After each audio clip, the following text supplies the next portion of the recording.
Greetings and salutations. Welcome to Fireside Tales for Wolfgang and part 7 of Peter Pan this evening. Tell me in the chat if you can hear me. Can you see me?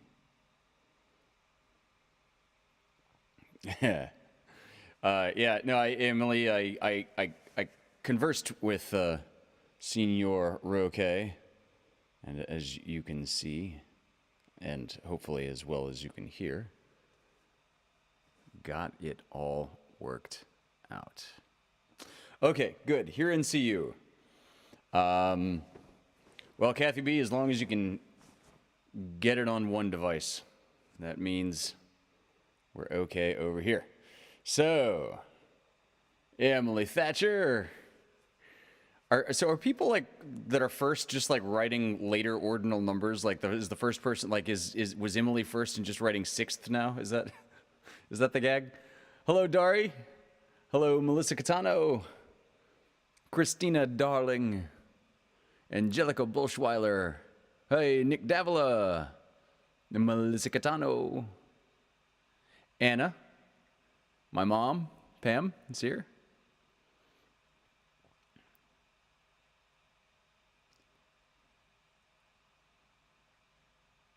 Kelsey Blaine Gibson just got off work. Zach White. Minor sound issue, no big deal. It's all cool. And Nick and Christy Davila are here, so we can get going.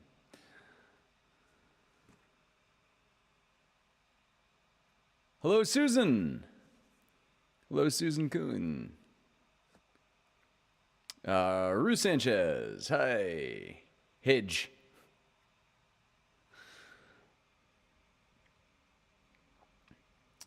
Alrighty. Do you all know what a harmonium is?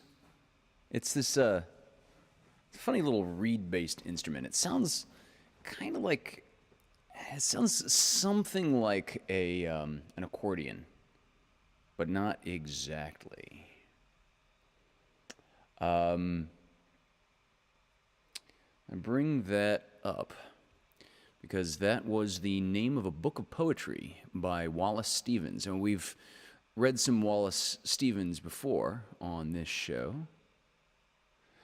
Wallace Stevens was born in 1879, died in 1955.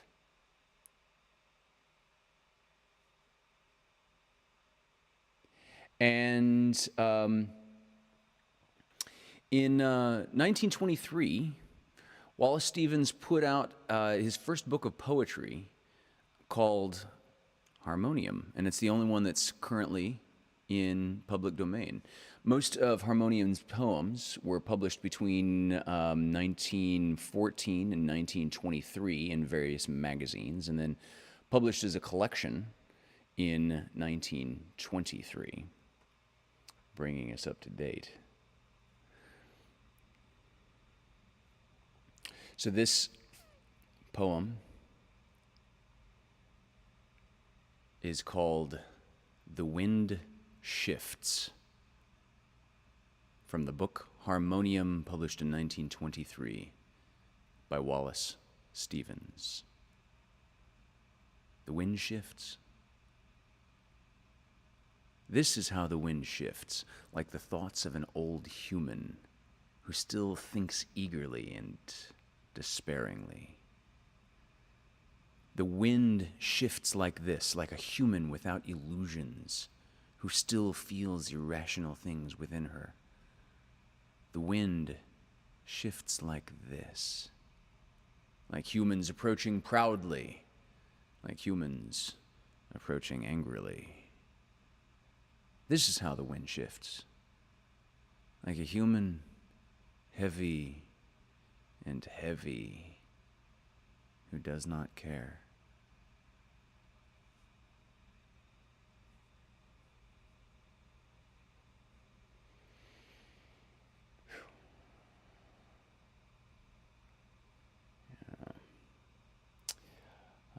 Greetings and salutations to Miss Clara.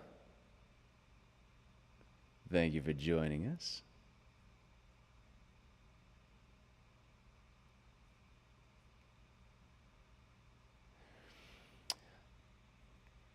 All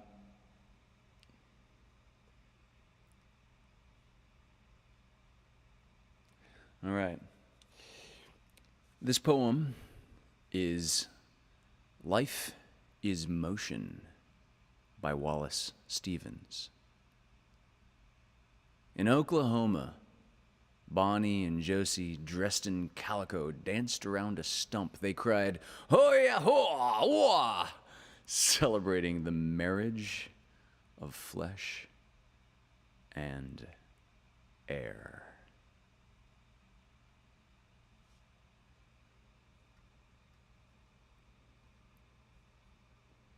All right. So, let us attend to the main feature.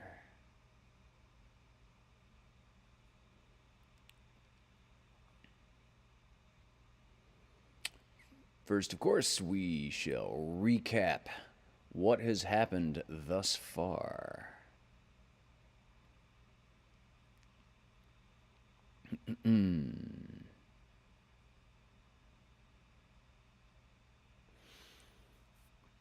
So, to bring us up to date through part 6 of Peter Pan, previously, Peter had saved Tiger Lily from the dreadful fate of drowning, and this made the Indians forever Peter's friends. Peter had tricked the pirates by imitating Hook's voice and told Smee and Starkey to untie Tiger Lily and let her go. Peter then toyed with Hook by saying that he, Peter, was Hook, and then a duel ensued. Hook swam for the boat when the tick-tock crocodile came for Hook, and this allowed Peter, Wendy, and the children to find various ways back home from Marooner's Rock. Part 6 opened with Tiger Lily and her tribe keeping watch over the home under the ground, because all were certain of an inevitable pirate attack. The children below were having their evening meal. Wendy, playing the part of the ever-dutiful mother, was trying her best to teach the boys some manners. The rule was that when there was a dispute, they must raise the right hand and say, "I complain of so-and-so." After dinner, Wendy sewed, and the happy boys played and danced, but none knew that this was to be their last night in the happy home under the ground, and their very last hour on the island. Meanwhile, they sang, they danced, they had an uproariously happy time, and then they all got into bed for Wendy's story, the story they loved best and that Peter hated most. Wendy's story was about a lady and a gentleman named Mr. and Mrs. Darling, who had 3 descendants and a faithful Newfoundland hound nurse called Nana. But the children flew away to Neverland, which made the parents very sad. As Wendy and the boys were discussing the story, and Wendy was describing the window still standing open for the children to fly back, Wendy, John, and Michael suddenly became very homesick. Wendy asked Peter to make the necessary arrangements for them to go home at once. Peter pretended not to care at all, but inside he was seething. However, Peter gave instructions to the Indians while he was above. The Lost Boys decided to tie up Wendy to keep her there. When Peter returned, he said that he would never keep a girl in Neverland against her will. Of course, Tinkerbell was delighted to hear that Wendy was leaving, but the Lost Boys were all so sad, and this inspired Wendy to invite them all to come with her. The boys jumped for joy, however, even though he said the boys can go, Peter absolutely refused to go with them. After Wendy and Peter said their awkward goodbyes, he told Tinkerbell to lead the way. As she did so, no one followed, because it was at this very minute that the pirates attacked. Peter seized his sword, and the lust of battle was in his eye.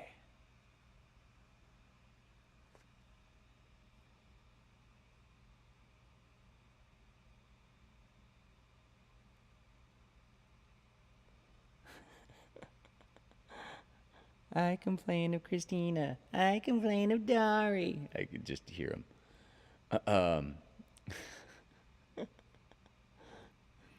All right. So launching right in.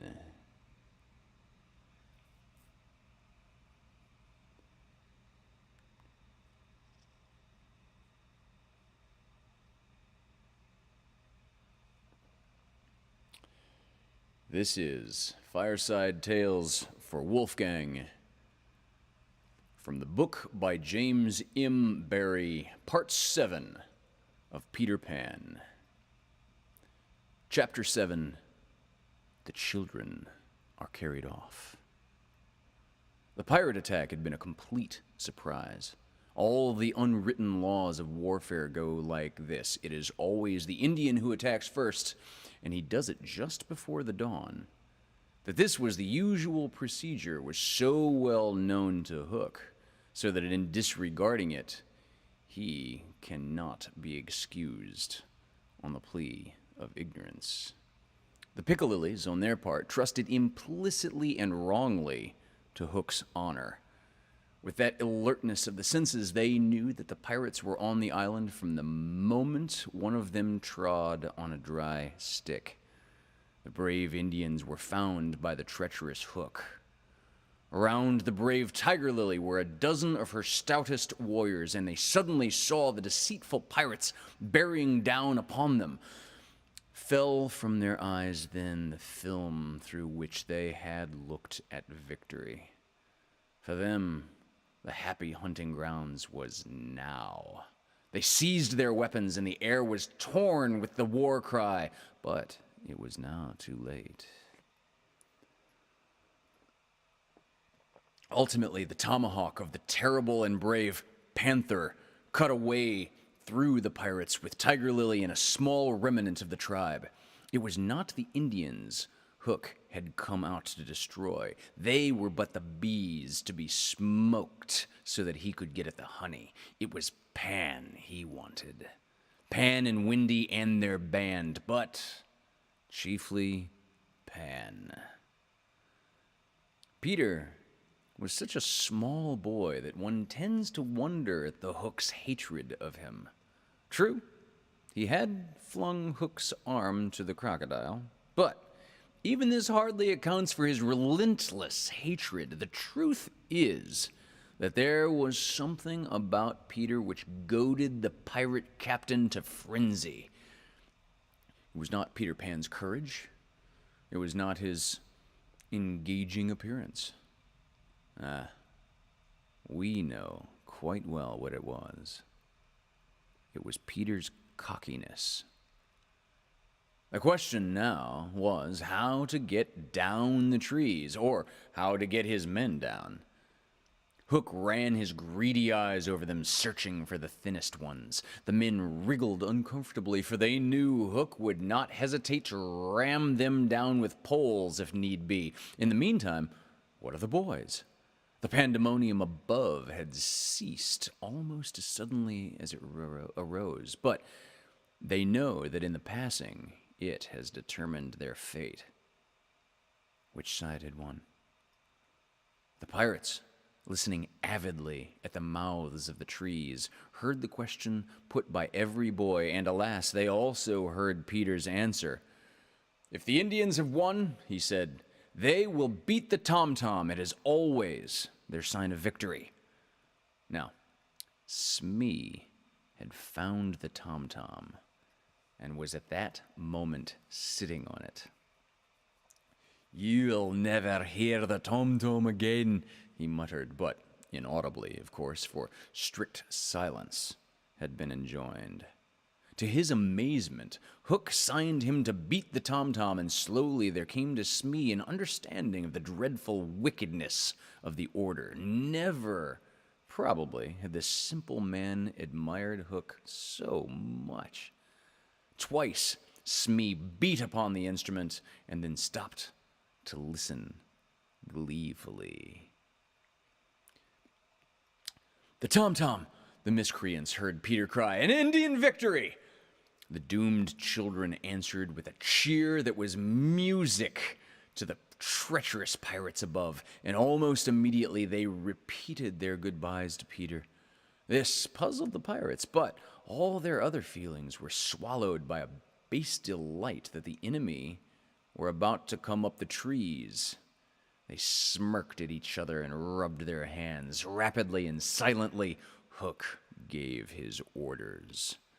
One man to each tree, and the others to arrange themselves in a line 2 yards apart.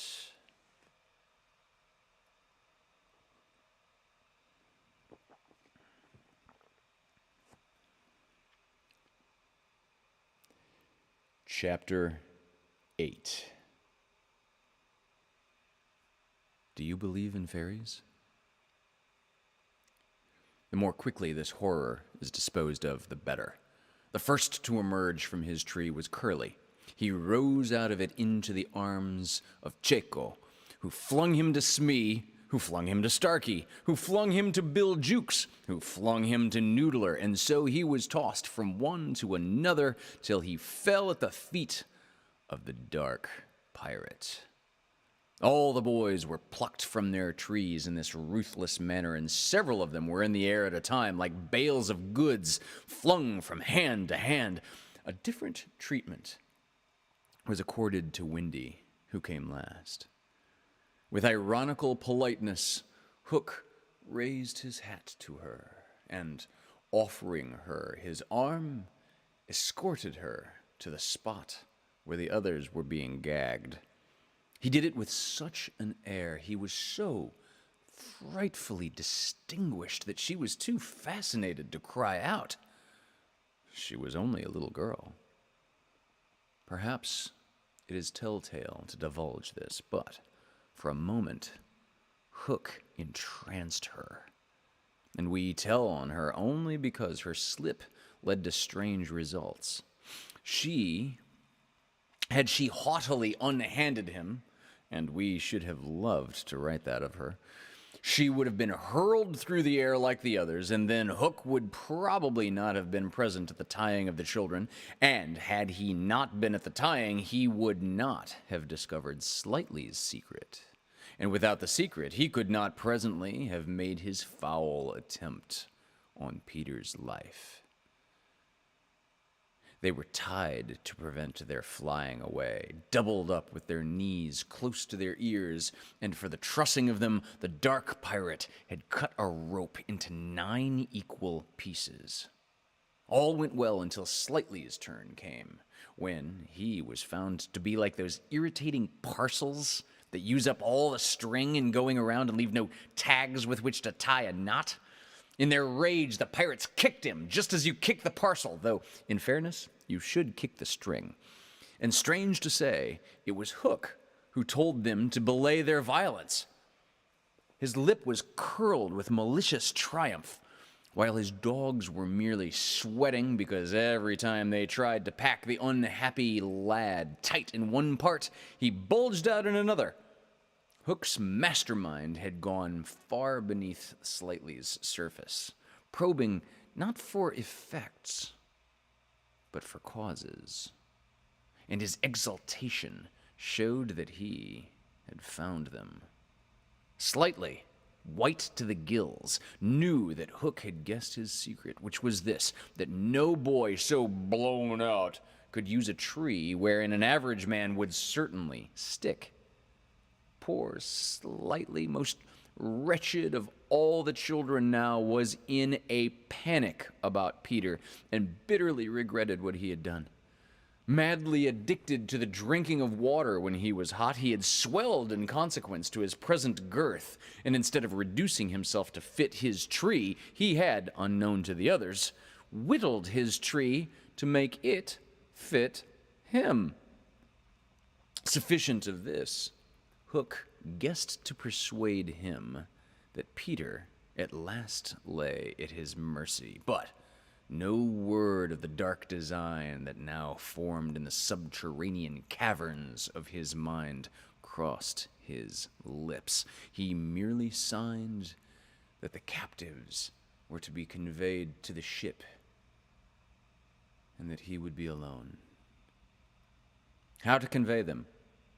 Hunched up in their ropes, they might indeed be rolled downhill like barrels, but most of the way lie through a morass. Again, Hook's genius surmounted difficulties. He indicated that the little house must be used as a conveyance.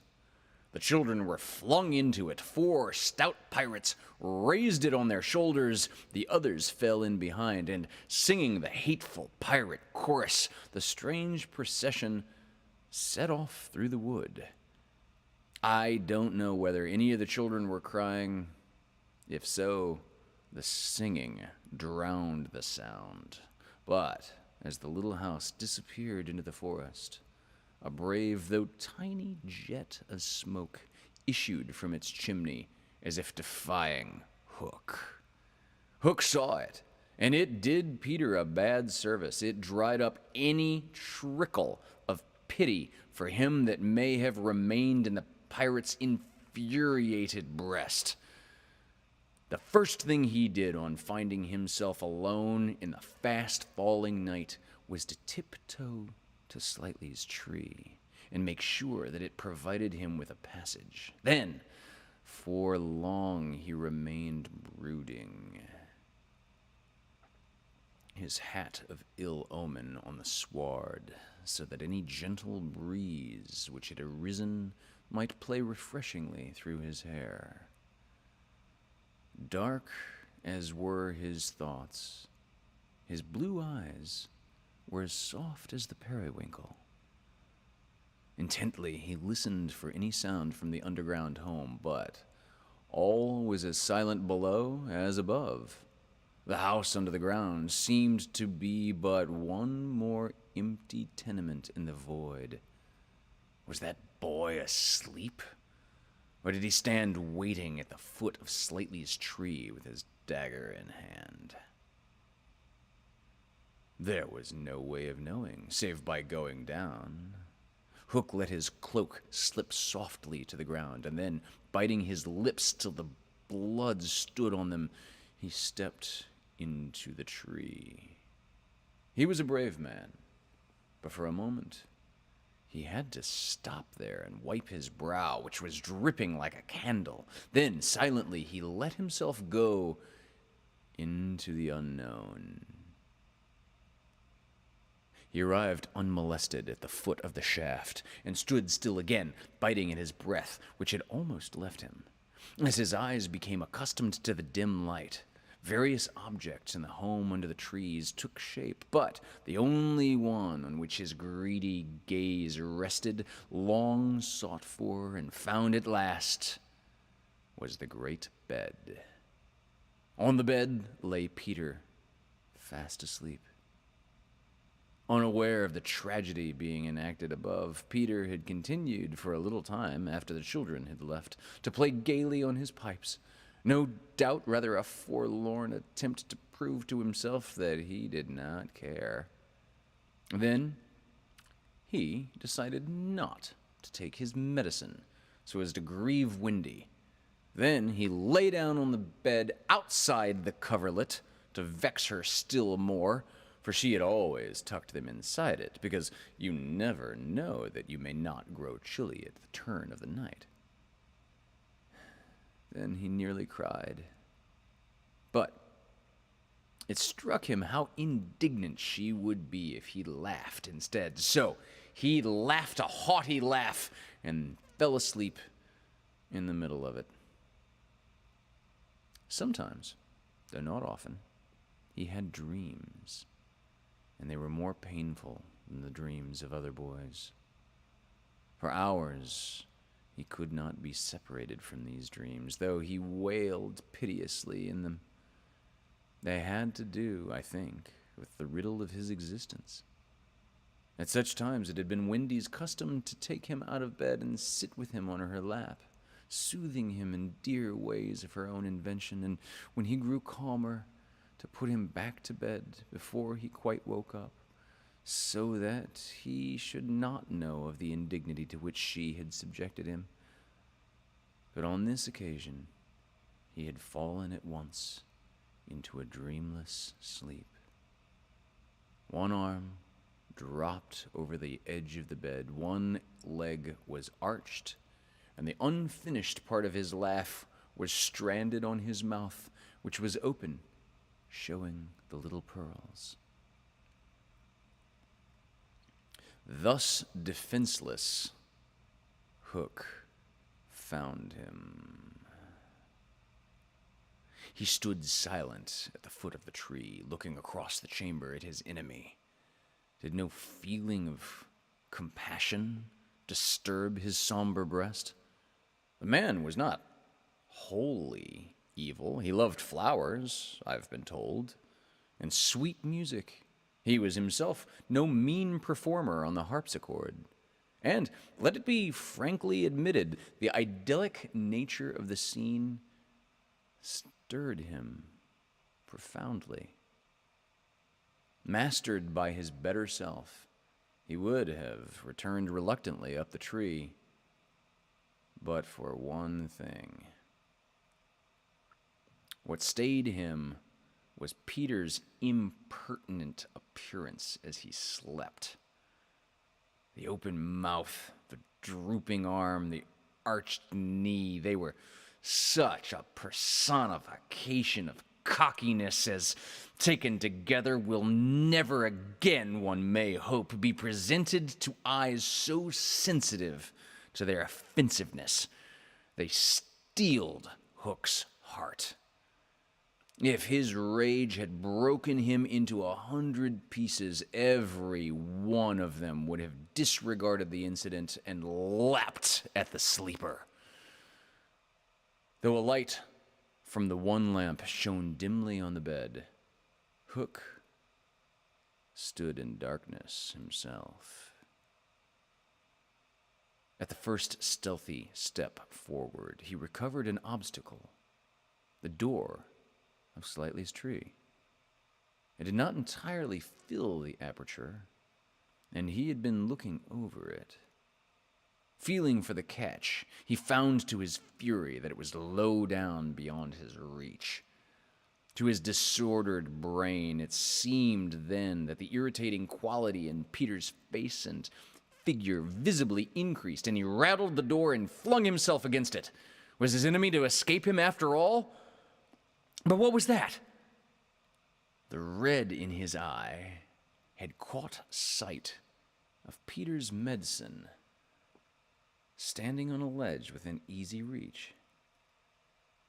He fathomed what it was straight away and immediately knew that the sleeper was in his power.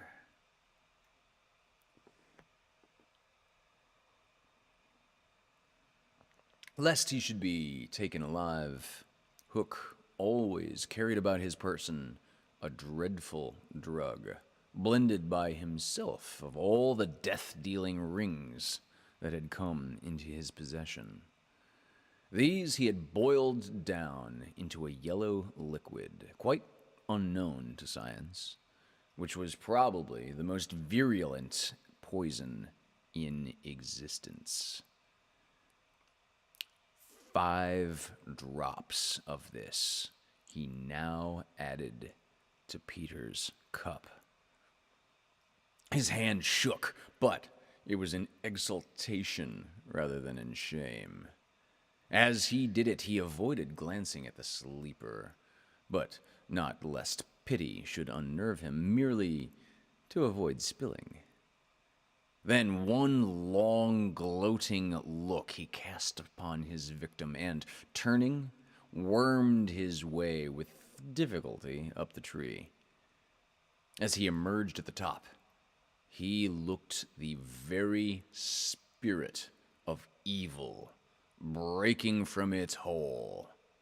Donning his hat at its most rakish angle, he wound his cloak around him, holding one end in front as if to conceal his person from the night, of which it was the blackest part, and muttering strangely to himself, stole away through the trees. Peter slept on. The light guttered and went out, leaving the tenement in darkness, but still he slept. It must have been not less than 10 o'clock by the crocodile when he suddenly sat up in his bed, wakened by he knew not what.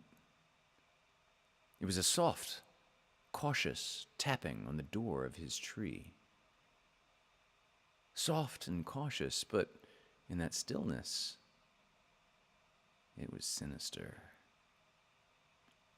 Peter felt for his dagger till his hand gripped it. Then he spoke. "Who is that?" For long there was no answer. Then again the knock. "Who are you?" No answer. He was thrilled, and he loved being thrilled. In 2 strides, he reached the door. Unlike Slightly's door, it filled the aperture so that he could not see beyond it, nor could the one knocking see him. "I won't open unless you speak," Peter cried. Then at last the visitor spoke in a lovely bell-like voice. "Let me in, Peter." It was Tink. She flew in excitedly, her face flushed and her dress stained with mud. "What is it?" "Oh, you could never guess," she cried, and offered him 3 guesses. "Out with it," he shouted, and in one ungrammatical sentence, as long as the ribbons that conjurers pull from their mouths, she told of the capture of Wendy and the boys.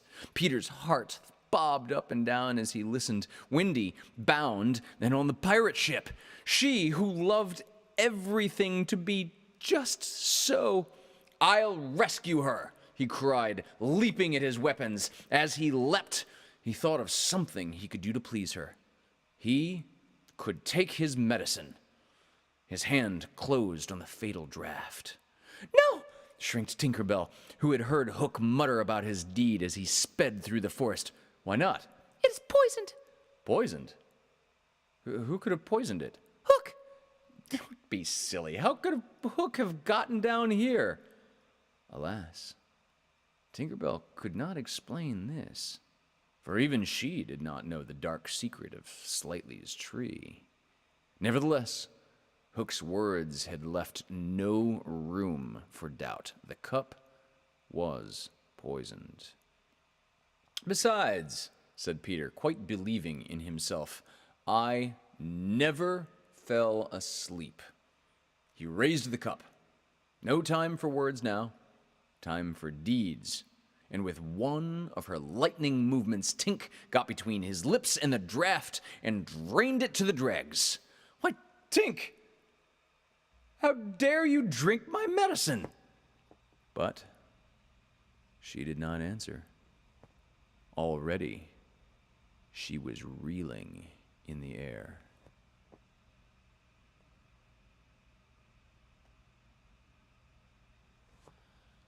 "What is the matter with you?" cried Peter, suddenly afraid. "It was poisoned, Peter," she told him softly. "And now I'm going to be dead." "Oh, Tink, did you drink it to save me?" "Yes." "But why, Tink?" Her wings would scarcely carry her now, but in reply she alighted on his shoulder and gave his nose a loving bite. She whispered in his ear, "You silly ass," and then, tottering to her chamber, laid down on the bed. His head almost filled the 4th wall of her little room as he knelt near her in distress. Every moment her light was growing fainter, and he knew that if it went out she would be no more. She liked his tears so much that she put out her beautiful finger and let them run over it. Her voice was so low that at first he could not make out what she said. Then he made it out. She was saying that she thought she could get well again if children believed in fairies. Peter flung out his arms. There were no children there, and it was nighttime. But he addressed all who might be dreaming of the Neverland, and who were therefore nearer to him than you would think. Boys and girls in their nighties, naked papooses in their baskets in the trees. "Do you believe?" he cried. Tink sat up in bed almost briskly to listen to her fate. She fancied she heard answers in the affirmative, and then again, she wasn't sure. "What do you think?" she asked Peter. "If you believe," he shouted to them, "clap your hands! Don't let Tink die!" Many clapped. Some didn't. A few beasts hissed. The clapping stopped suddenly, as if countless mothers had rushed to their nurseries to see what on earth was happening. But already, Tink was saved.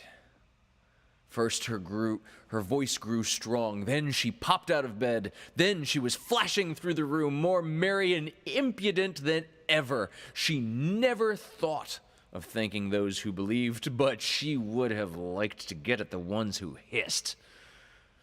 And now, to rescue Wendy.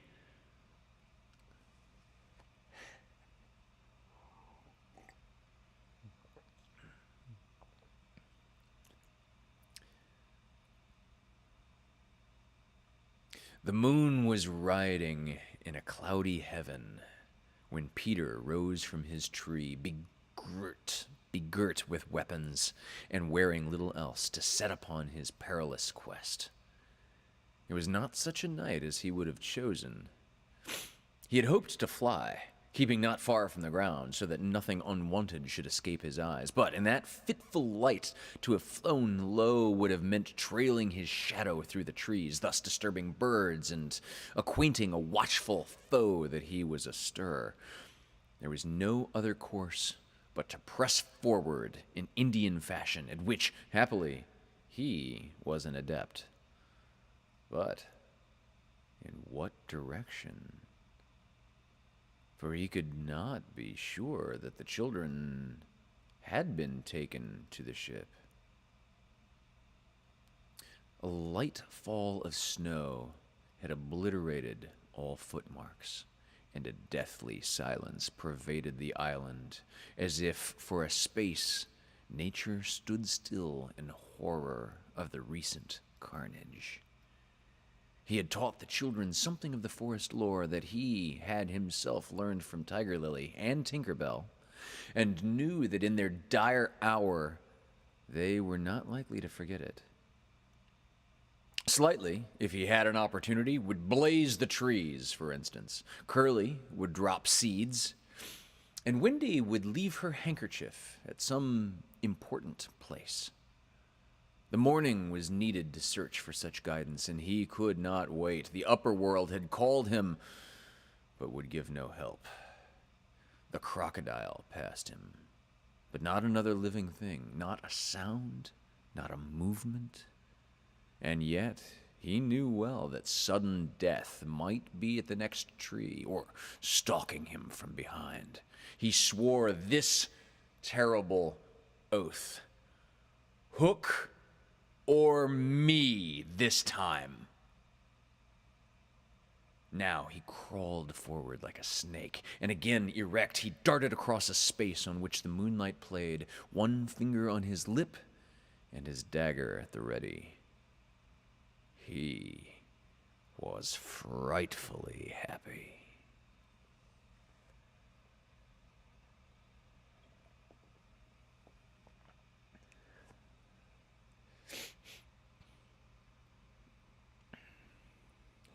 Okay, clap in the chat. Clap in the chat if you believe in fairies. I see several people have. That's wonderful.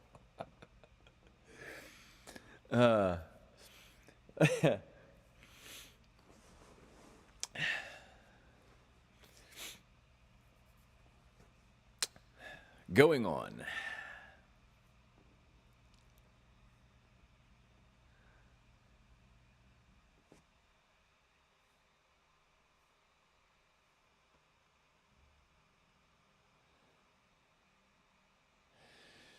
Chapter 14.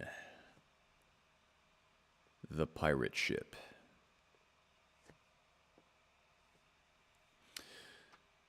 One green light, squinting over Kidd's Creek, which is near the mouth of the Pirate River, marked where the brig, the Jolly Roger, lay low in the water. A rakish-looking craft, foul to the hull. Every beam in her was detestable, like ground strewn with mangled feathers. She was the cannibal of the seas, and scarce needed that watchful eye, for she floated immune in the horror of her name.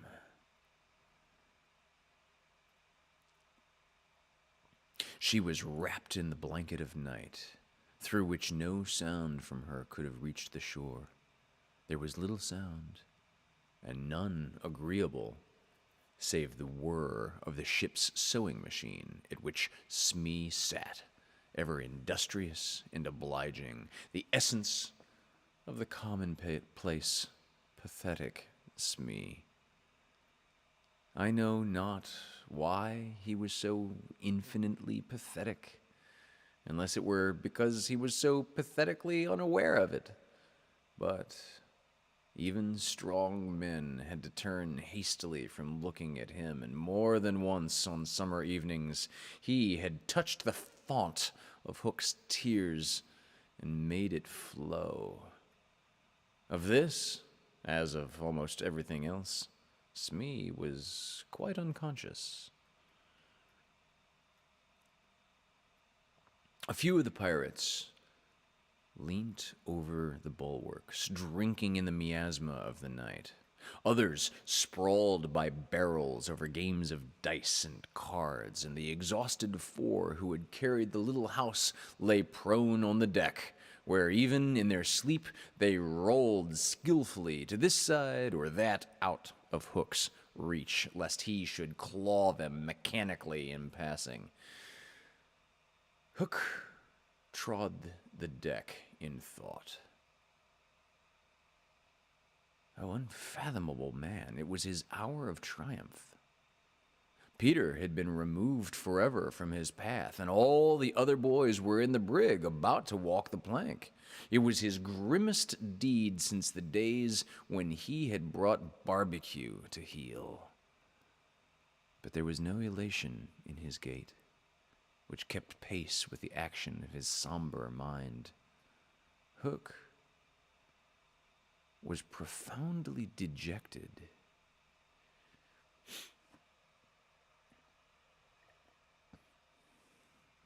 He was often thus when communing with himself on board ship in the quietude of the night. It was because he was so terribly alone. This inscrutable man never felt more alone than when surrounded by his dogs. They were socially inferior to him.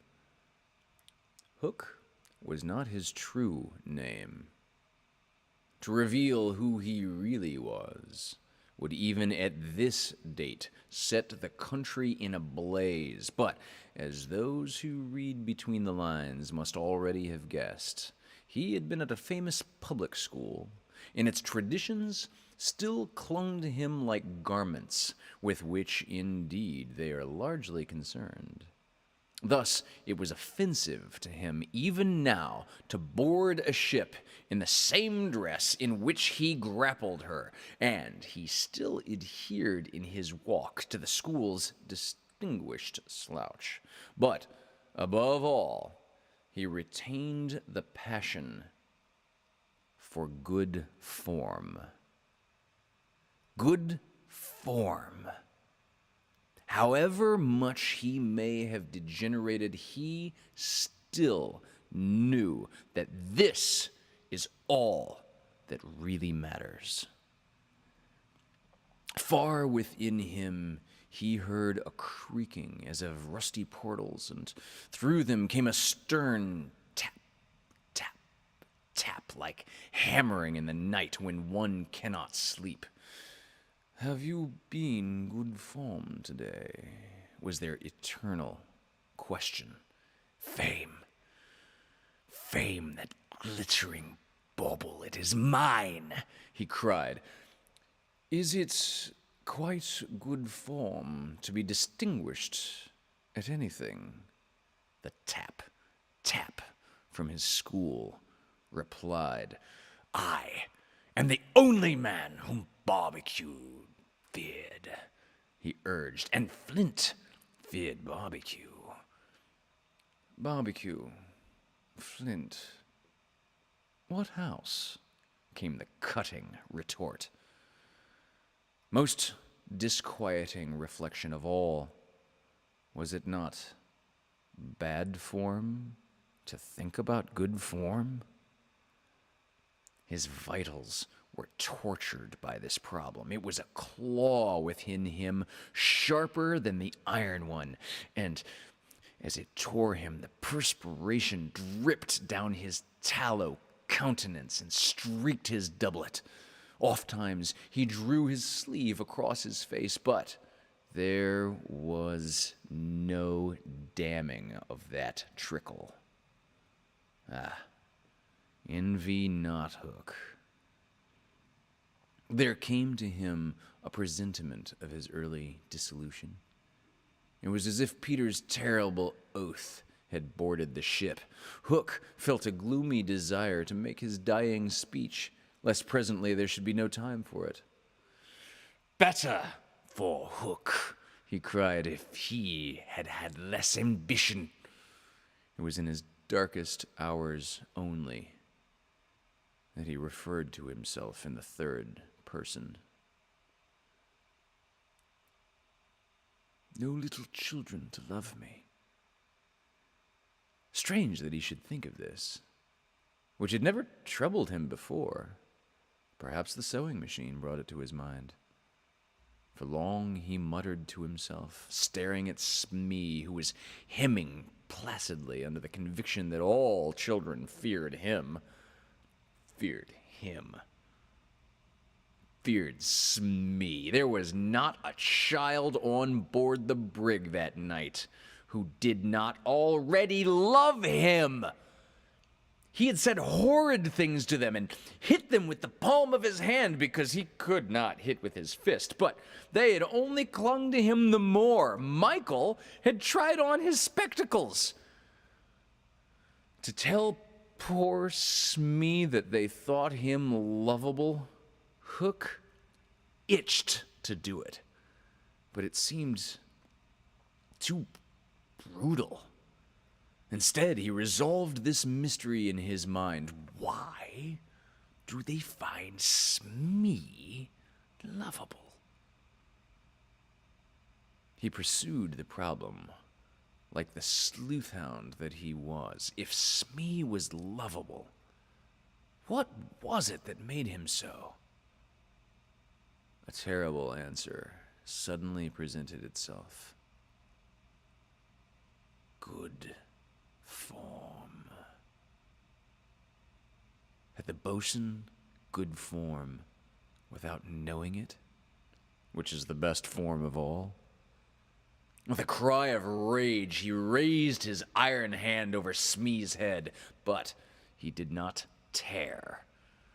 What arrested him was this reflection: to claw a man because he is good form. What would that be? Bad form. The unhappy Hook was as impotent as he was damp, and he fell forward like a cut flower. His dogs, thinking him out of the way for a time, discipline instantly relaxed, and they broke into a bacchanalian dance which brought him to his feet at once, all traces of human weakness gone, as if a bucket of water had passed over him. "Quiet, you scugs!" he cried, "or I'll cast anchor in you." And at once the din was hushed. "Are all the children chained so that they cannot fly away?" "Aye, aye." "Then hoist them up." The wretched prisoners were dragged from the hold, all except Windy, and ranged in line in front of him. For a time, he seemed unconscious of their presence. He lolled at his ease, humming, not unmelodiously, snatches of a rude song and fingering a pack of cards. Ever and anon, the light from his cigar gave a touch of color to his face. "Now then, bullies," he said briskly, "6 of you will walk the plank tonight, but I have room for 2 cabin boys. Which of you is it to be?" "Don't irritate him unnecessarily," had been Windy's instructions in the hold, so Toodles stepped forward politely. Toodles hated the idea of signing under such a man, but an instinct told him that it would be prudent to lay the responsibility on an absent person, and though a somewhat silly boy, he knew that mothers are always willing to be the buffer. So Toodles explained prudently, "You see, sir, I don't think my mother would like me to be a pirate. Would your mother like you to be a pirate, Slightly?" He winked at Slightly, who said mournfully, "I don't think so," as if he wished things had been otherwise. "Would your mother like you to be a pirate, twin?" "I don't think so," said the first twin, as clever as the other. "Nibs would—" "Stow this gab," roared Hook, and the spokesmen were dragged back. "You boy," he said, addressing John, "you look as if you have a little pluck in you. Didst never want to be a pirate, my hearty?" Now, John had sometimes experienced this hankering during maths prep, and he was struck by Hook's picking him out. "I once thought of calling myself Red-Handed Jack," he said diffidently. "And a good name, too. We'll call you that here, bully, if you join." "What do you think, Michael?" asked John. "What would you call me if I joined?" Michael demanded. "Blackbeard Joe." Michael was naturally impressed. "What do you think, John?" He wanted John to decide, and John wanted him to decide. Shall we still be respectful subjects of the king?" John inquired. Through Hook's teeth came the answer. "You will have to swear down with the king." Perhaps John had not behaved very well so far, but he shone out now. "Then I refuse!" he cried, banging the barrel in front of Hook. "And I refuse!" cried Michael. "Rule Britannia!" squeaked Curly. The infuriated pirates buffeted them in the mouth, and Hook roared out, "That seals your doom! Bring up their mother! Get that plank ready!" They were only boys, and they went white as they saw Jukes and Chaco preparing the fatal plank. But they tried to look brave when Windy was brought up. "No words of mine can tell you how Wendy despised those pirates. To the boys, there was at least some glamour in the pirate calling, but all that she saw was that the ship had not been tidied for years. There was not a porthole on the grimy glass of which you might not have written with your finger, "Dirty Pig," and she had already written it on several. But as the boys gathered round her, she had no thought, of course, save for them. So,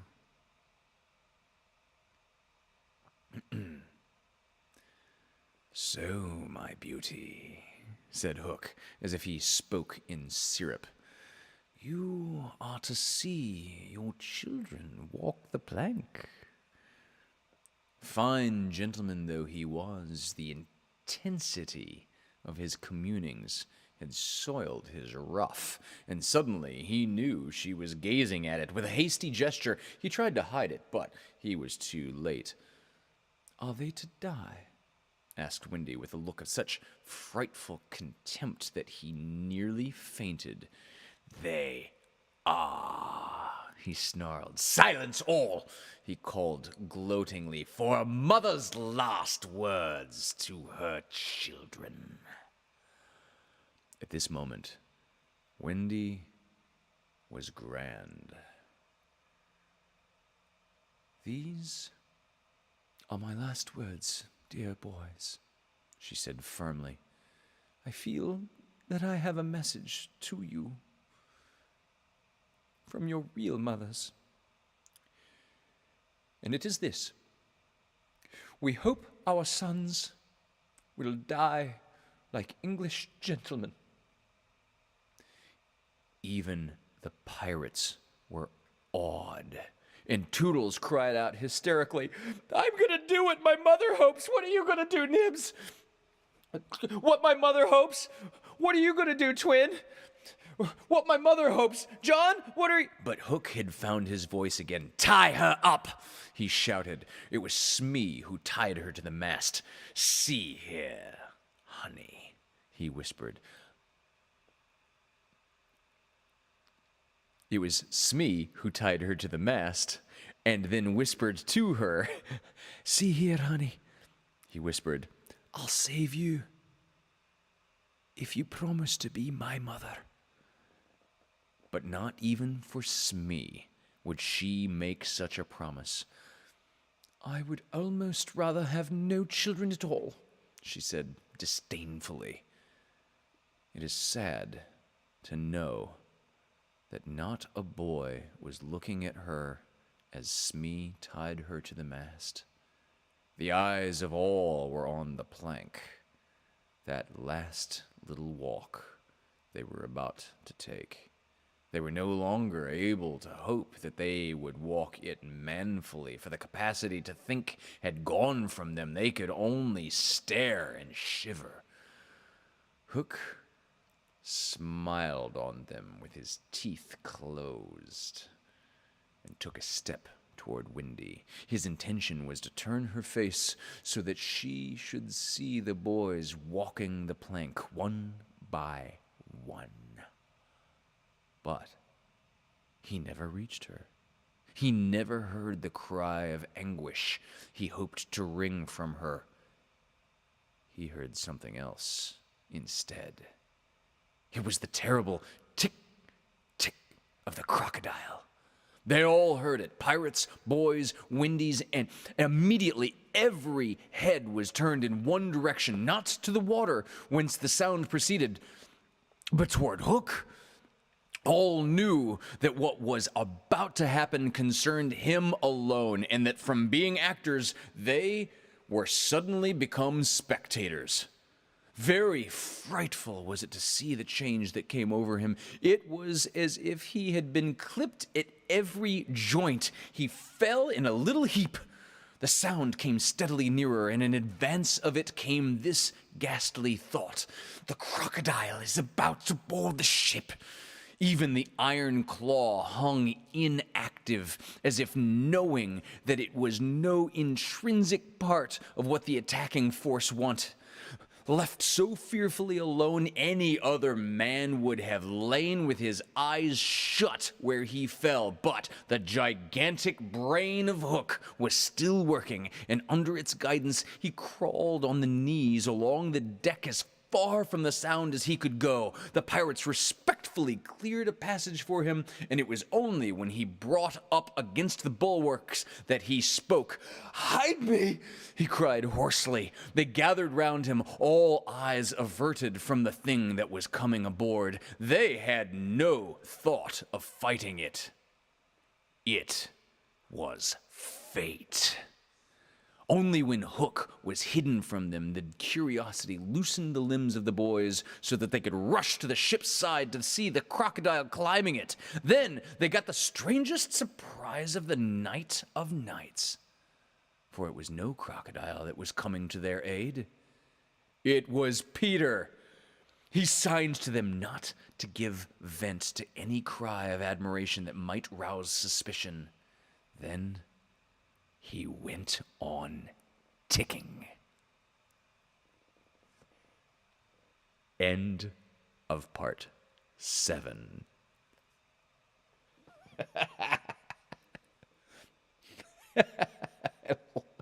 God, I love that ending. Oh, yeah. Hello, Amanda Benjamin. Hello, David. Oof. Red-handed Jack. Yeah. I loved that detail in the one with Dustin Hoffman and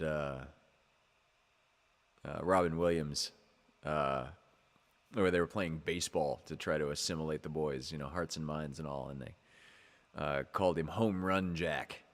But the pirates were out in the field not knowing how to hold up signs correctly, and they held up the signs that said "Run Home Jack," and Hook is like, "No, you idiots, you have it in the wrong order." And he, oh, Home Run Jack, right. Great. It was such a great detail. All right, well, that does it for tonight. I actually have quite a bit more voiceover I need to record this evening. So, I shall bid you adieu. Tune in to the Vaudacity Network tomorrow night for Dancing with Darlie. And then on Wednesday, Amanda on Demanda at 7:30.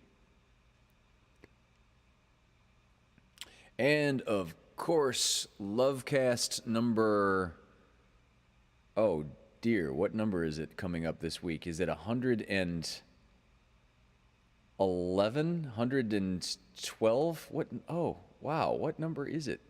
It's... Okay, 112 is coming up this week at 8 o'clock. So Amanda's theme is going to be Disco Night on Wednesday night. And